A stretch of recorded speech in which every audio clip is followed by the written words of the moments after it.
దేవుని వాక్కు ఆయన ప్రత్యక్షమై, నీకు సమాధానం కలుగును గాక, నువ్వు భయపడకు, నువ్వు చచ్చిపో అని దేవుడు హామీ ఇచ్చినప్పుడు ఇమ్మీడియట్గా గిద్యోను గారు దేవుని కొరకు ఆ స్థలంలో ఒక బలిపీఠము కట్టి ఆ బలిపీఠానికి ఒక పేరు పెడతాడు.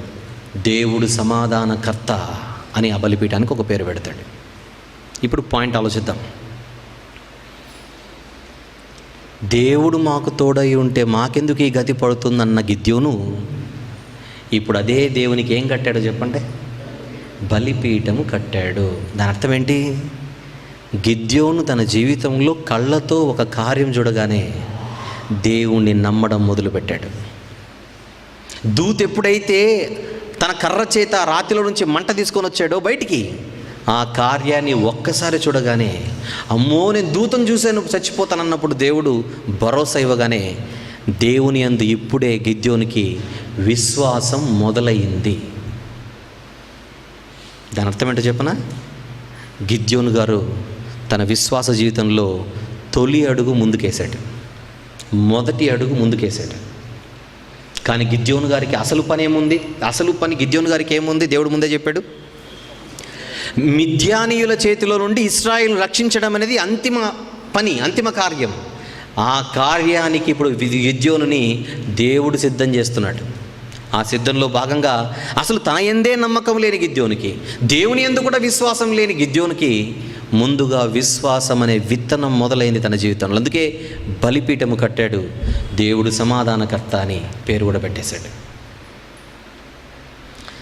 ఆ రోజు రాత్రి మళ్ళీ దేవుని వాక్కు గిద్యోనుకు ప్రత్యక్షమై, గిద్యోను నీకు ఒక పని చెబుతున్నాను, నువ్వేం చేయాలంటే, నీ తండ్రి బయలుదేవతకు ఒక బలిపీఠం కట్టాడు, దాని వెనకలే దేవతా స్తంభం కూడా ఉంది. నువ్వేం చేయాలో తెలుసా గిద్యోను? నీవు వెళ్ళి ఒక ఎద్దును తీసుకొని ఆ బలిపీఠాన్ని పడగొట్టాలి. నీ తండ్రి ఇంట్లో ఉన్న ఒక ఎద్దు, రెండవ ఎద్దు అంటారు దాన్ని, ఆ ఎద్దుని తీసుకొని నీ తండ్రి జాగ్రత్తగా వినాలి, చాలా మంచి పాయింట్స్ ఈరోజు మీరు వినబోతున్నారు. నీ తండ్రి కట్టిన బయలు దేవతా బలిపీఠాన్ని నువ్వే పడగొట్టాలి, దాని వెనుకలున్న దేవతా స్తంభాన్ని నువ్వే నరికేయాలి. చేస్తావా? మిద్యానుతో యుద్ధానికి వెళ్ళబోవు గిద్యోను ముందుగా ఈ పని చేస్తావా? దేవుని యందు విశ్వాసం అనే మొలక ప్రారంభమైన గిద్యోను నేను చెయ్యను అనలేదు, చేస్తాను ప్రభువా, కాకపోతే చేస్తానని దేవునికి చెప్పి పగలైతే ఊరోళ్ళందరూ చూస్తారని. ఎందుకంటే ఊరోళ్ళందరూ బయలు ఫ్యాన్స్, అక్కడ ఇశ్రాయేలీలే, వాళ్ళందరూ ఇశ్రాయేలీలే, కానీ బయలుదేవతా భక్తులు, జీవము గల దేవుని పిల్లలు కాస్త బయలుదేవతా భక్తులు అయిపోయారు. తన ఇంటి వారికి తన ఊరి వారికి భయపడి డే టైంలో చేస్తే అందరూ చూస్తారని 10 మంది పనులను తీసుకొని రాత్రి అందరూ నిద్రపోయిన తర్వాత ఎవరికి తెలియకుండా సైలెంట్కి వెళ్ళి ఆ తండ్రి కట్టినటువంటి ఆ ఊరిలో తన ఇంటికి దగ్గరగా ఉన్న తన తండ్రి కట్టిన బయలుదేవత బలిపీఠాన్ని పడగొట్టి ఆ దేవతా స్తంభాన్ని నరికేసి దేవుని కొరకు ఒక బలిపీఠాన్ని కట్టి ఆ ఎద్దున బలిపీఠంపై వధించి దహన బలిగా తెల్లారేలోపు సైలెంట్కి వెళ్ళి ఇంట్లో పడుకుంటాడు, ఏమి తెలియనోడుగా. రాత్రిపూట్ల రహస్యంగా ఎవరికి తెలియకుండా దేవుడు చేయమన్న పని చేసింది ఎవరు చెప్పండి? అప్పుడే తన ఆత్మీయ విశ్వాస యాత్రను మొదలుపెట్టిన గిద్యోను. బాగుందా? కానీ ఇక్కడ పాయింట్ చెప్పాలి నేను మీకు. దేవుడు గిద్యోను కోరుకున్న ఒక కోరిక జాగ్రత్తగా ఆలోచించాలి. గిద్యోను మిద్యానుతో యుద్ధం చేసి నా పిల్లలను రక్షించాలన్నదే నీ మీద నాకున్న లక్ష్యం.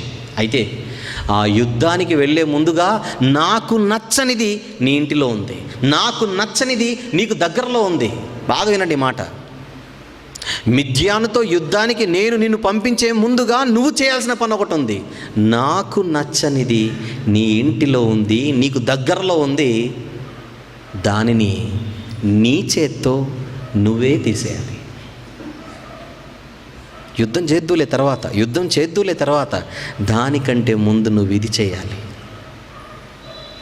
ఎందుకు ఈ మాట చెప్పాను తెలుసా? అక్కడికేదో గిద్యోను గారికి యుద్ధం ఉంది, మనకేం లేదనుకోకండి. మనకు కూడా యుద్ధం ఉంది, కాకపోతే ఆపోనెంట్ వేరు. మనకు కూడా యుద్ధం ఉంది, కాకపోతే ప్రత్యర్థి వేరు. ఆ రోజు గిద్యోనికి మిద్యానే శత్రువు, ఈరోజు మనందరికీ అపవాదే శత్రువు. మీ విరోధి అయిన అపవాది అంటాడు బైబిల్లో. అంటాడా? మనందరికి ప్రత్యర్థి ఉన్నాడా? ఆ ప్రత్యర్థికి సైన్యం ఉందా? అపవాది వాడి దురాత్మల సమూహం అని అంటాడు బైబిల్లో. ఈరోజు వాడితో మనందరికీ యుద్ధం ఉంది. ఈ యుద్ధము చేయమన్నది ఎవరు? దేవుడే. ఈ యుద్ధము చేయాల్సింది ఎవరు? మనమే. రోమాపత్రిక 16వ అధ్యాయం 20వ వచనంలో పౌలు గారు దేవుని మనసులో ఉన్న కోరిక చెబుతున్నాడు. అక్కడ చూడండి ఒకసారి. రోమీలకు రాసిన పత్రిక 16వ అధ్యాయం 20వ వచనం ఎవరైనా చదవగలిగితే. రోమీలకు రాసిన పత్రిక 16వ అధ్యాయం 20వ వచనం, సమాధానకర్తయగు దేవుడు సాతాననే మన విరోధిని ఎవరి కాళ్ళ కింద? మన కాళ్ళ కింద శీఘ్రముగా త్రొక్కించాలనే మనసుంది ఆయనకు. మనము త్రొక్కాలి. మిద్యాను ఎవరు కొట్టాలి? గిద్యోను కొట్టాలి. అపవాదిని ఎవరు తొక్కాలి? మనము త్రొక్కాలి. మిద్యానుతో గిద్యోనుకు ఉంది యుద్ధం, అపవాదితో మనకు ఉంది యుద్ధం. మిద్యానుతో యుద్ధానికి వెళ్ళే ముందుగా గిద్యోనుకు అప్పగించిన పని ఏంటో చెప్పండి. నాకు నచ్చనిది నీకు దగ్గరలో ఉంది, ముందు దానిని పడగొట్టాలి. నాకు నచ్చనిది నీకు దగ్గరలో ఉంది, ముందుగా నువ్వు దాన్ని నరికేయాలి. ఏంటి ప్రభు అది? ఒక విగ్రహం. ఆ బయలు విగ్రహం అది. ఆ బయలు దేవతా స్తంభం అది. దానికి ఒక బలిపీఠం. అది నీ చేత్తో నువ్వు పడగొట్టాలి. ఈరోజు అపవాదితో యుద్ధం మనకు ఉందని అంటున్నాను. ఈ యుద్ధం మనమే చేయాలంటున్నాను. కానీ గిద్యోనుకు ఏ దేవుడైతే ఏ పని అయితే అప్పగించాడో అదే దేవుడు మనకు కూడా అప్పగిస్తున్న ఒక పని ఉంది. ఏంటో ఇక మీకు అర్థం కావాలి. అపవాదితో యుద్ధానికి వెళ్ళే ముందుగా దేవునికి నచ్చనివి మన జీవితంలో కూడా ఏమైనా ఉన్నాయేమో ఒక్కసారి ఆలోచించండి. ఉండవా? ఉంటాయి. మరి ఏం చేయాలి? దేవునికి నచ్చనివి మన చేత్తోనే మన జీవితంలో నరికేయాలి, పడగొట్టాలి. మీరు భలే చెప్తారు, మేమెక్కడ విగ్రహారాధికులం, మేము విగ్రహాలు మొక్కడం నువ్వు చూసావా, ఎవరు చూసారని మీరు అడగొచ్చు నన్ను. అసలు విగ్రహారాధన అసలు మాకు లేనే లేదు అలవాటు, మీరేంటి అది తీసుకొని వచ్చి మాకు అప్లై చేస్తారంటే, అలాగైతే కొలసీ పత్రికలు ఏముందో మీరు చూడాలి. రైట్. కొలసీలకు రాసిన పత్రిక 3వ అధ్యాయం, క్రొత్త నిబంధనలో కొలసీ పత్రికలో 3వ అధ్యాయంలో 5వ వచనం చూద్దాం. కొలసీ పత్రిక 3వ అధ్యాయం 5వ వచనం, కావున భూమి మీదనున్న మీ అవయవములనగా జారత్వము, అపవిత్రత, కామాతురత, దురాశ అని కిందేమంటున్నాడు? విగ్రహారాధన అయిన ధనాపేక్షను చంపివేయుడి అని. ధనాపేక్షను కాస్త దేంతో పోల్చాడు ఇక్కడ? విగ్రహారాధన అని అన్నాడు. దేవునిలోనికి వచ్చి ధనాన్ని ఎక్కువగా ప్రేమించే మనస్తత్వాలు ఉండవా క్రైస్తవ సమాజంలో? చెప్పండి. దేవుని దగ్గరకు వచ్చి డబ్బును ఎక్కువగా ప్రేమించే వాళ్ళు ఉంటారా ఉండరా చెప్పాలి. ఉంటే వాళ్ళు ఎవరో చెప్పండి? విగ్రహారాధికులు. మళ్ళీ వాళ్ళు ఏం చేయాలి? ఈ విగ్రహారాధన, ధనాపేక్ష అనే విగ్రహారాధన అనే బలిపీఠాన్ని ఏం చేయాలి? వాళ్ళ చేత్తో వాళ్ళే పడగొట్టాలి. కొంతమందికి ధనం పిచ్చి, ధనమే విగ్రహం వాళ్ళ జీవితంలో. కొంతమందికి పేరు పిచ్చి, ధనం కాదు వాళ్ళకు పేరు పిచ్చి. పరిసయ్యులకు, శాస్త్రులకు ఈ పేరు పిచ్చి ఎక్కువ ఉండేది. ఏంటి? ప్రజల చేత వందనలు చెప్పించుకోవాలి కదా, ప్రజల వాళ్ళను కొనియాడాలి, విందులలో అగ్రస్థానాలు కోరుతూ. ఈ పరిసయ్యుల్లోకి ఉండే నీతి ఏంటో చెప్పండి? అందరూ వారిని కొనియాడాలి, పొగడాలి. ఒక పేరు పిచ్చి, ఒక పరువు పిచ్చి, ఒక ప్రతిష్ట పిచ్చి ఎవరికి ఉండేది? పరిసయ్యులకు ఉండేది. ఈరోజు మన ముందు కూడా మన జీవితాల్లో ఒకవేళ మనకు పేరు పిచ్చి ఉందేమో, గుర్తింపు, అందరూ మమ్మల్ని గుర్తించాలి, అందరూ మాకే దండ వేయాలి, అందరూ మమ్మల్ని సన్మానించాలి, అందరూ మాకే వందనాలు చెప్పాలి, అందరూ నువ్వే గ్రేట్ అనాలి నన్ను. ఒకవేళ అలాంటి దాహం ఎవరికైనా ఉంటే ఇది కూడా ఒక బలిపీఠం, ఇది కూడా ఒక దేవతాస్తంభం, ఇది కూడా ఒక విగ్రహం. ఏం చేయాలి ఇప్పుడు దీన్ని? ఆ రోజు గిద్యోను ఒక బలిపీఠాన్ని పడగొట్టమన్న దేవుడే నీలోనున్న ఈ పిచ్చిని నువ్వు పడగొట్టాలి. కొంతమందికి పేరు పిచ్చి, కొంతమందికి ధనం పిచ్చి, కొంతమందికి పదవి పిచ్చి, కుర్చీ పిచ్చి. ఉంటుందో ఉండదు చెప్పండి? క్రైస్తవ సమాజంలో కనపడుతున్నాయి లేదా చెప్పండి? ఎందుకు లేవు? ఉన్నాయి. దేవునికి నచ్చనివి దేవునికి నచ్చనివి. అలాంటివి ఎన్నో ఉన్నాయి. శరీర కార్యములు స్పష్టమై ఉన్నవి అంటాడు గలతీ పత్రికలో కదా. నేత్రాశ ఉంది, శరీరాశ ఉంది, జీవపు డంబం ఉంది, అసూయ ఉంది, కుట్రలు ఉన్నాయి, కుతంత్రాలు ఉన్నాయి, అలరితో కూడిన ఆటపాటాలు ఉన్నాయి, మత్తతలు ఉన్నాయి. ఇవన్నీ దేవునికి నచ్చేవా నచ్చనివా చెప్పండి? క్రోధం ఉంది, కలహాలు ఉన్నాయి, ఇవన్నీ దేవునికి నచ్చనివి.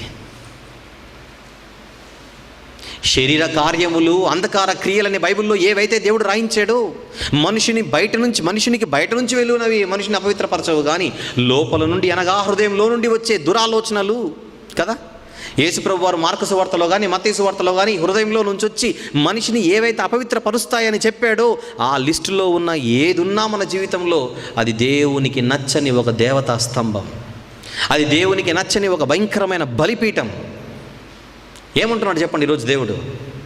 ఆ రోజు గిద్యోను నేను చెప్పగానే పడగొట్టాడు ఒక బలిపీఠాన్ని. ఆ రోజు నేను చెప్పగానే ఆ గిద్యోను పడగొట్టాడు, నరికేశాడు ఒక దేవతా స్తంభాన్ని. యుద్ధానికి వెళ్ళే ముందుగా గిద్యోను నేను చేయమన్న పని అదే. మరి ఈరోజు నువ్వు చేయగలవా అని అడుగుతున్నాడు అదే దేవుడు. అపవాదితో యుద్ధానికి వెళతానని తొందరపడుతున్నావే, కానీ యుద్ధానికి వెళ్ళే ముందుగా నువ్వు నీ జీవితంలో పడగొట్టాల్సినవి కొన్ని ఉన్నాయి, నీవు నీ జీవితంలో నరికేయాల్సినవి కొన్ని ఉన్నాయి. నరకగలవా? పడగొట్టగలవా? ఇది దేవుడు ఈరోజు మనలందరినీ అడుగుతున్న ప్రశ్న. వీలు కాదేమో ప్రభు, కుదరదేమో ప్రభు, నేను కొంచెం బిజీ ఏమో ప్రభు అంటే, అలాగైతే నువ్వు యుద్ధానికి పనికిరావు. మర్చిపో, నా పనికి నువ్వు పనికిరావు. దేవుడంటేనే విశ్వాసము లేని ఒక భయంకరమైన పిరికివాడుగా కనపడ్డాడు గిద్యోను. మొదట్లో ఆయనలో ఏం కనపడుతుంది చెప్పండి? పిరికితనం. పిరికివాడు కాస్త రహస్యంగానైనా దేవుడు చెప్పిన పనిని చేయడానికి సిద్ధపడుతున్నాడు.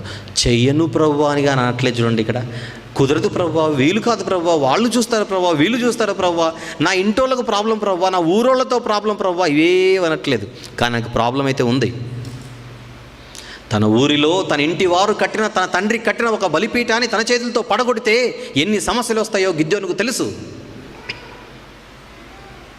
తన ఊరి వాళ్ళందరూ ఆరాధించే ఒక దేవతా స్తంభాన్ని తన చేత్తో పడగొడితే మరుసటి దినం ఎలాంటి పరిణామాలు చోటు చేసుకోబోతాయో గిద్యోనికి బాగా తెలుసు. తెలిసినా, రిస్క్ అయినా, రహస్యమందైనా ఇది చేయడానికి సిద్ధపడ్డాడు.